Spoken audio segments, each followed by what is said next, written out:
नमस्कार सर्वांना। आज आपण करणार आहोत खोव्याचे गुलाबजाम। त्यासाठी हरियाली खोवा आणायचा आहे 200 ग्रॅम आणि त्यासाठी आपल्याला मिक्स करण्यासाठी 2 चमचे मैदा घ्यायचा आहे। खोवा आहे तो छान मळून घ्यायचा आहे।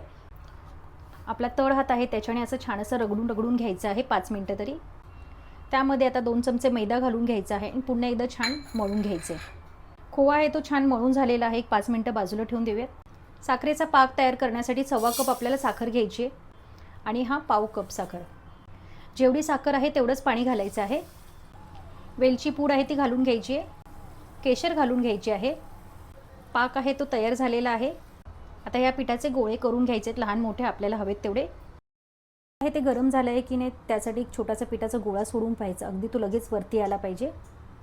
गोळे आहे ते तेलामध्ये सोडून घ्यावेत आणि बारीक आचेवरती तळून घ्यायचे। तळून घेतलेले गुलाबजाम 2 तास छान असा पाकामध्ये मुरवून घ्यायचे आहेत। मस्त असे खव्याचे गुलाबजाम रेडी आहेत। रेसिपी आवडल्यास लाईक शेअर सबस्क्राईब